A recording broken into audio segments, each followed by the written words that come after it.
Welcome to the Jaron Jarvis channel. I am Jaron Jarvis. Today, I would like to introduce to you, Friendly Fire. Growing up I had a standard, well mostly standard, family.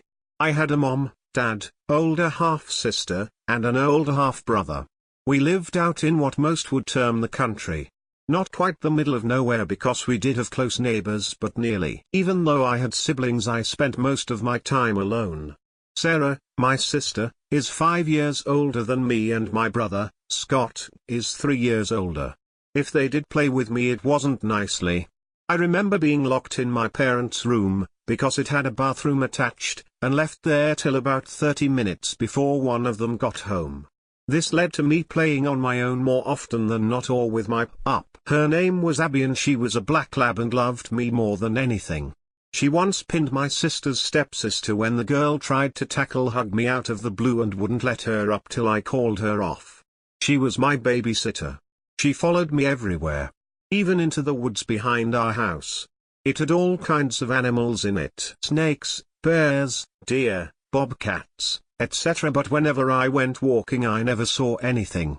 I loved those woods. About a half-mile in, which was about as far as I was allowed to go, there was an abandoned playset. One of those standard playsets, made out of wood with a yellow plastic slide. It had been around for years but wasn't decayed at all. My mom, she was from the area, had a habit of calling it the Devil's Playground. I never understood why, but this isn't about the playset itself, not really. Honestly, I never actually went near it. I wasn't scared or anything. I was always just more interested in what lay beyond it. This particular stretch of wood was about 6 miles wide. It stretched from my house to a bean field and was about 10 miles long before a road went through it. It had a swamp at the other end. Oh yeah. We had gators and snapping turtles too. One day I decided I wanted to see if I could make it to the bean field. I wasn't supposed to, but I had Abby with me, so I thought I would be okay.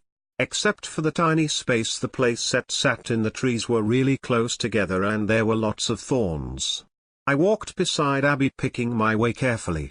My skin tore easily and I didn't feel like having cuts everywhere. After about 10 minutes of walking I noticed something change.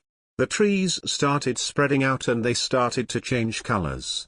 They began to get paler and paler. I thought it was so cool. Then, after about another 15 minutes, Abby made one of those sort of woof noises. Not quite a bark but like she was about to. I stopped walking and looked around. I had found a clearing. It wasn't right though. It wasn't natural. I might have been young, only 9, but I knew woods. My daddy had taught me how to hunt and fish, so I had been in the woods often. The trees around the clearing were arranged in a perfect circle and were the palest I had ever seen. It reminded me of the color of Cool Whip. I stepped into the clearing but Abby didn't. She just sat patiently next to one of the trees. The ground was clear, no thorns, no grass, just dirt. As I looked around I noticed a pile of rocks under one of the trees. In fact all of the trees but one had a small pile of rocks. Each pile had about 5 or 6 rocks stacked like little pyramids. I also noticed that the tree Abby sat next to was one of the ones without a pile. I started to walk to one of the piles when Abby growled. I was startled and looked around me because that normally meant some was coming up to me, but no one was there. I stepped towards the pile once more and she growled again. Oh, I breathed it out like a sigh. Sorry. I tended to do that. I still do actually. I talk to everything like it can talk back. I went around the circle and Abby growled until I got to the next to last set. She didn't make a sound as I stepped toward them. Just to be sure I went toward the last set and she growled again. So of course I went back to the good set. I knelt in front of them. I didn't pick them up, but I did touch them. They were smooth and oval. Like the stones you would use to skip on the lake. I don't know how long I sat there, but it was long enough for Mama to start yelling. I sighed and got up. She was always yelling. I started to walk back knowing I was going to get in trouble because of how long it would take me to get home. I made my way back to the house, but after about 5 minutes I noticed the trees closing in again and suddenly I saw the place set. Huh? That was fast. I shrugged. I took after my dad in that I just let stuff roll off my back no matter how odd. Maybe I was walking fast. Abby licked my fingers. Woof. I heard a creak and looked up. There was boy on the playset. I can't describe him. I'd know him anywhere but I can never seem to remember his face. Hey. Are you visiting? I asked. No, I live here. He said it quietly. It looked like he was older than me but not quite my brother's age. He smiled at me and got off the swings, walking towards me. I looked at Abby but she was calm, so I figured he was trustworthy. I smiled back. Did you just move? I didn't know we had any new neighbors. I was excited. I might have someone new to play with. No, I've lived here for a while but no one's ever gone far enough for me to meet before. He was fiddling with something in his hands, turning it over and over. I was going to ask him some more questions when I heard Mama yell. Sarah. Scott. Marie. First warning, get in here. That's weird, I thought we were on second warning. You're Marie? I looked at the boy as he spoke up. Yeah, I better go before she gets mad.